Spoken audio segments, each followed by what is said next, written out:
የአዲስ አበባ ከተማ መንገዶች ባለስልጣን በዋናነት የመንገድ ግንባታ ጥገናና እድሳት ትኩረት ሰጥቶ ይሰራል። ተቋሙ በመንገድ ግንባታ ከሚገነባቸው አንዱ የድልድይና ከልቨርቶች ስራዎች ይጠቀሳሉ። በአዲስ አበባ 316 ድልድዮች፣ 2330 ከልቨርቶች ተገንብተው አገልግሎት እየሰጡ መሆናቸውን የአዲስ አበባ መንገዶች ባለስልጣን የድልድይ አስተዳደር ቡድን መሪ መላኩ ታደሰ ተናግረዋል። ከተማችን ቀለበት መንገድ አለ።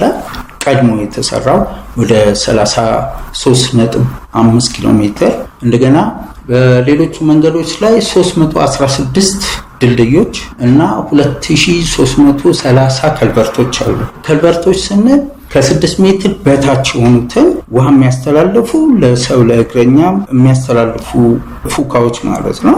አነስተኛ የሆኑ 6 ሜትር እና ከዛ በላይ የሆኑት ደግሞ በዓለም አቀፍ ደረጃ ድልድይ ተብለው ነው የሚታወቁ እና እነሱንም ለይተን በየአይነታቸው እናስቀምጣለን ማለት ነው። ከልቨርቶች ደግሞ 2330 በአጠቃላይ 354 ድልድይና 2346 ከልቨርቶች ይገኛሉ አዲስ አበባ ውስጥ። አብዛኞቹ በመዲናዋ የሚገኙ ድልድዮች በሰው ሰራሽ በሆኑ መንገዶች ጉዳት እየደረሰባቸው መሆኑን የአዲስ አበባ ከተማ መንገዶች ባለስልጣን መረጃ ያሳያል። በወንዞች ውስጥ ደረቅ ቆሻሻና የግንባታ ፍርስራሾችን በመጣል ድልድዮቹ መሰንጠቅ፣ መሸርሸር፣ በደለል መዘጋት እያጋጠማቸው መሆኑን የሚያነሱት የአዲስ አበባ መንገዶች ባለስልጣን የድልድይ አስተዳደር ቡድን መሪ መላኩ ታደሰ ናቸው። አንዱ በድልድዮች አካባቢ ከሚደረጉት ህገወጥ ተግባራት አንዱ ስርቆት ነው። ስርቆት በብዛት ብረቱን ለመጠቀም ሲባል እንደምታውቁት ድልድዮች ግራና ቀኝ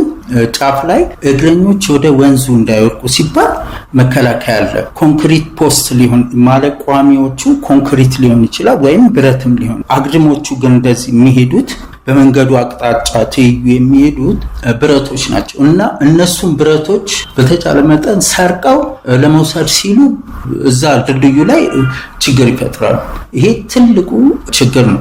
ሌላው ህገወጥ ተግባር በዚሁ አካባቢ የሚደረገው ደረቅ ቆሻሻን መጣል፣ እንደገና ቀጥታ የመጸዳጃ ቤቶች ቀጥታ ከወንዙ ጋር ማገናኘት። በድልድይና በከልቨርቶች አቅራቢያ የሚገኙ ነዋሪዎች በድልድይ ውስጥ ቆሻሻና አፈር ወይም ሌላ ነገር እንዳይጣል በሚል ድልድዩ አቅራቢያ በተለያዩ ማቴሪያል በተለይም በቆርቆሮ ያጥሩታል። ድልድዮች በአብዛኛው ጉዳት የሚደርስባቸው በታች በመሆኑ ድልድዮቹን ለመጠገን አስቸጋሪ እንደሚሆን የድልድይ አስተዳደር ቡድን መሪ መላኩ አንስተዋል። ብዙ ቦታዎች ላይ በተለያዩ ምክንያቶች ታጥረው እናገኛቸዋለን። የሚታጠሩበት ሁኔታ ደግሞ እንደየ አካባቢው ሁኔታ ይለያያል። ገበያ ያለባቸው አካባቢ ከሆነ የሚታጠረው በዋናነት ሌባን ለመከላከል፣ በሌላ አካባቢ ደግሞ የሚያጥሩት ሰዎች እንዳይጸዳዱባቸው ከመፈለግ አንጻር ቆሻሻ ደረቅ ቆሻሻ እንዳይጥሉ ከሚል አንጻር ያጥሯቸዋል። በብዛት ድልድዮች፣ ከልቨርቶች ችግር ያለባቸው ከላይ ሳይሆን ችግራቸው በብዛት ሊኖር የሚችለው ከታች ነው። ለምንድነው? በጎርፍ ምክንያት መሸርሸር ይኖራል። እንደምታውቂው በላው ላይ ተሽከርካሪም ሲያልፍ ክብደት ያለው ነገር ከላይ ስለሆነ የሚሸከመው የመለጠጥ ባህሪ ወደ ታች የመለጠጥ ባህሪ ስላለው ከታች ስንጥቅ ሊኖር፣ ያንን ስንጥቅ ለማየት ግድ ከታች መግባት አለብን። ያንን ለማየት መግቢያ እናጣለን እና ሰዎችን ፈልገን እንደገና አጥሩ ተነቅሎ የገባንበትና የሰራንበት ሁኔታ አለ።